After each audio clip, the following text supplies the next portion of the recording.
Hello students. So as we were doing our chapter number 4, that sorting materials into groups.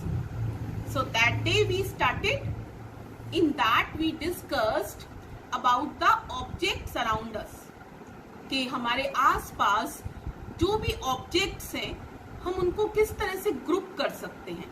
We can divide them into different groups.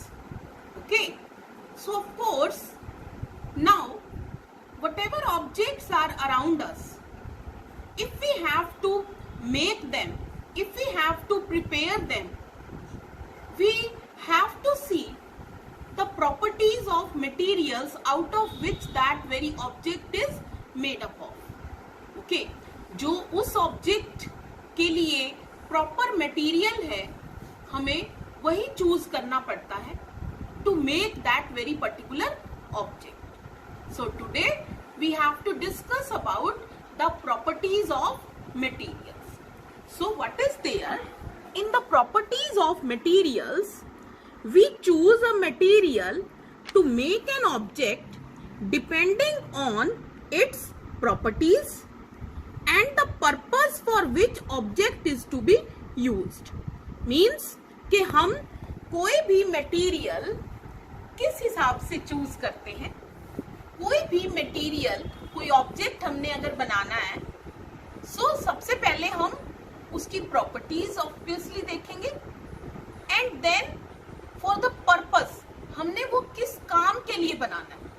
Okay, according to that we have to select a particular material. ठीक है, तो कोई भी material हमने अगर choose करना है कोई ऑब्जेक्ट बनाने के लिए तो ऑब्वियसली उसका यूज देखना पड़ेगा. ओके, और हमें उस मटेरियल की प्रॉपर्टीज पता होनी चाहिए कि उस मटेरियल में क्या क्या गुड क्वालिटीज है.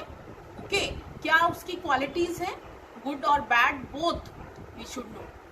Okay, now as for example you can see here this girl is pouring water into this cloth. ठीक है, तो अब ये इस क्लॉथ में पानी डाल रही है और पानी नीचे से निकल रहा है. Obviously we know that cloth can't be used to store the water. ठीक है, वाटर को अगर हमने रखना है ओके तो हम क्या करेंगे, हम स्टील का गिलास लेंगे, प्लास्टिक का लेंगे और ग्लास का मीन्स शीशे का.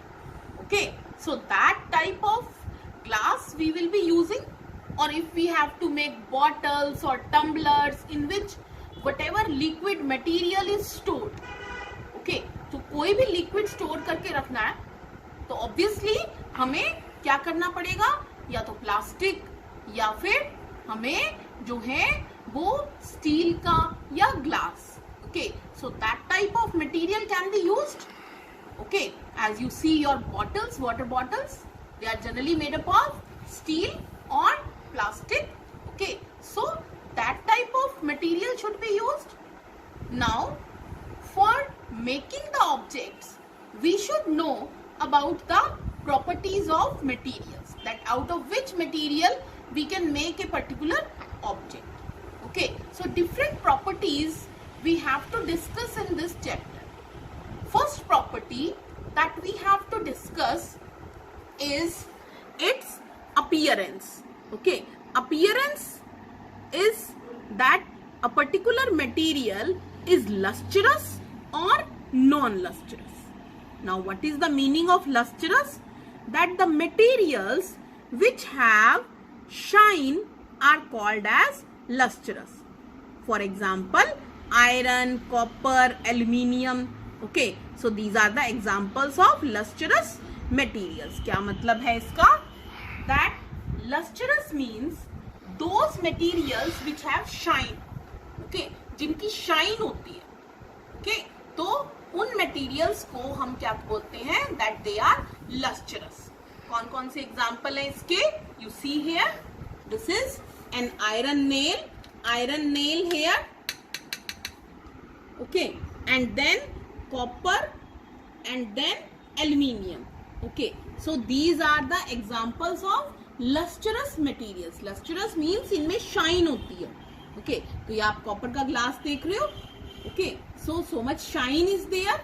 So these type of materials are called as lustrous materials. Now next is non-lustrous. Non-lustrous कौन से होते हैं? Materials which do not have shine, जिनकी shine नहीं होती, are called as non-lustrous material. For example, wood है, paper है, या कोई cardboard है. जैसे paper तो आप ये देख ही रहे हो कि you can see the blank paper here also, and then wood is there. Okay, wood is there, then plastic is there, or this cardboard, ये cardboard है. Okay, so all these are the examples of non-lustrous material. Okay, ये किस चीज की example है? Non-lustrous material. तो हमारी first property क्या थी? That a particular material can be lustrous or non-lustrous. Okay, lustrous भी हो सकता है और वो non-lustrous. तो हमें ये देखना है कि हमने क्या ऑब्जेक्ट बनाना है. According to that, we have to select a particular material.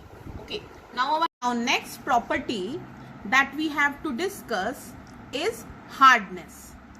So in hardness, we have to discuss that some materials are soft and other are hard materials.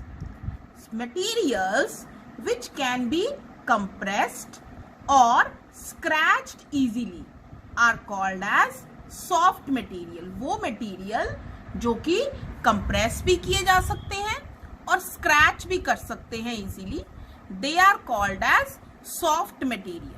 For example, cotton, sponge, etc. What it means? That जो material compress कर सकते हैं, compress कर सकते हैं means कि जैसे हम अब ये कॉटन है. Okay, this is cotton and this is sponge. Okay, sponge है तो इसको कंप्रेस करते हैं, इसको दबाते हैं. कि कंप्रेस करना, दबाना. ओके, तो क्या हो रहा है? ये कंप्रेस हो जाता है, इजीली दब जाता है. इसको हम दबा सकते हैं, इसको अलग अलग छोटा कर सकते हैं. इसको भी इजीली मैं ऐसे दबाऊंगी तो ये दब जाएगा. देखो ये स्पॉन्ज है. Okay, if I am compressing it, it get compressed. Okay, so ये किस टाइप का मटेरियल है? जो कि कंप्रेस हो जाता है easily. So this is called as soft material. ये होता है सॉफ्ट मटेरियल.